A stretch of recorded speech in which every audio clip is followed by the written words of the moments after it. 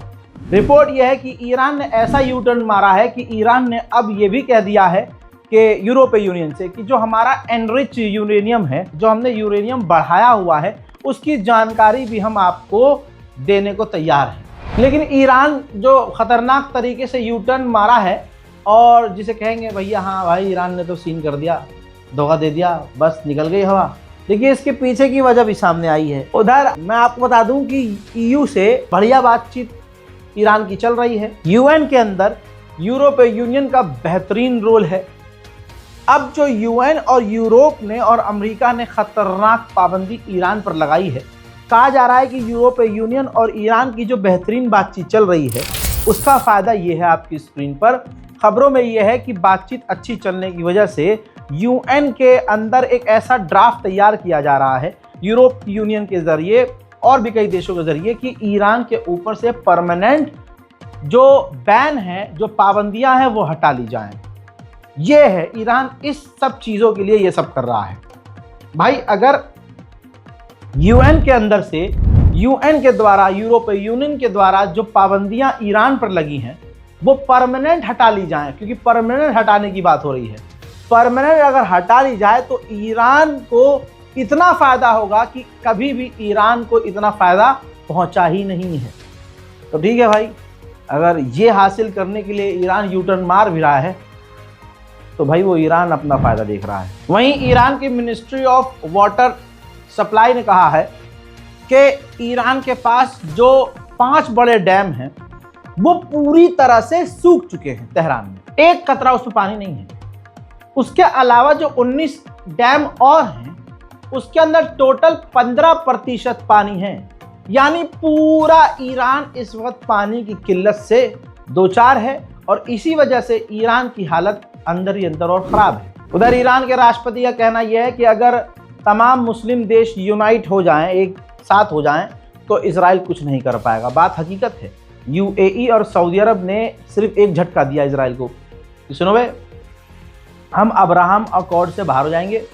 और सऊदी अरब ने तो ये कह दिया कि भैया जो डील की बात हो रही थी हमारी, या जो भी आगे हम नॉर्मलाइजेशन करना चाहते हैं, वो होगी नहीं बात। अब UAE जो खुद अब्राहम अकॉर्ड में है, उसने कहा भाई अब्राहम अकॉर्ड ख़राब हो जाएगा। तो इजराइल ने तुरंत नरमी दिखाई और इजराइल की हवा टाइट हुई। तो दो अगर अरब देश मिल जाते हैं तो इतना बड़ा रिजल्ट सामने आता है। तो अगर सारे अरब देश मिल गए और इजराइल के खिलाफ हो गए, तो अमेरिका और इजराइल की 11 मिनट में ऐसी की तैसी हो जाएगी। उधर ईरान अपनी सेना को और देश की सुरक्षा को और सैनिकों की ताकत को बढ़ाने के लिए 5.5 बिलियन यूरोस की घोषणा कर चुका है। संसद में बिल पास हो गया है कि अपने आप को मजबूत करने के लिए, देश की सिक्योरिटी को मजबूत करने के लिए ईरान अपने सिक्योरिटी पर, सेना पर, हथियारों पर 5.5 बिलियन यूरोस खर्च करेगा। बहुत बड़ी खबर बता रहा हूं, और ये इस सेक्शन की आखिरी बड़ी खबर है, ध्यान से सुन लीजिए। अमेरिका का रिटायर्ड जनरल खतरनाक कई पोजीशन में ये रह चुका है, चैनल पर आकर लाइव बता रहा है कि अगर दोबारा इजराइल और ईरान जंग होती है तो इजराइल के लिए ईरान बड़ा खतरा होगा, क्योंकि ईरान इजराइल को मिटाना चाहता है। ऐसे में बीबी यानी इजराइल का प्रधानमंत्री नेतन्याहू अपने मुल्क को बचाने के लिए परमाणु ईरान पर दाग सकता है, और अगर ऐसा हुआ तो पूरी दुनिया के हालात बिगड़ जाएंगे। वहीं ये इजराइल परमाणु इसलिए ज़रूर इस्तेमाल करेगा क्योंकि उसके अस्तित्व की बात होगी, और वो इजराइल जिसके पास आज की तारीख में 90 से 200 परमाणु बम हैं। तो दोस्तों, इस रिपोर्ट को शेयर कीजिए, अपनी राय कमेंट में ज़रूर लिखिए, रिपोर्ट को शेयर ज़रूर करिएगा। और तो और भैया, कॉपीराइट में देता नहीं हूँ, बस आपको मेंशन करना है फेसबुक पर हमारा पेज, अगर आप फेसबुक पे पोस्ट कर रहे हैं, किसी यूट्यूब चैनल पर या कहीं और सोशल मीडिया पर अगर आप हमारे वीडियो को निकाल कर डाउनलोड करके पोस्ट कर रहे हैं, तो आप ओरिजिनल क्रेडिट डिस्क्रिप्शन में हमारे चैनल का लिंक डाल दीजिएगा। और फेसबुक पर जहाँ भी आप फेसबुक, इंस्टाग्राम, कहीं भी फ़ोटो और वीडियो हमारी अपलोड कर रहे हैं, तो भैया ओरिजिनल आईडी का मेंशन करना ज़रूरी है। अगर ओरिजिनल आईडी आपने मेंशन की है, ओरिजिनल अकाउंट आपने मेंशन किया है, तो कोई कॉपीराइट आपको हम नहीं देंगे। जय हिंद।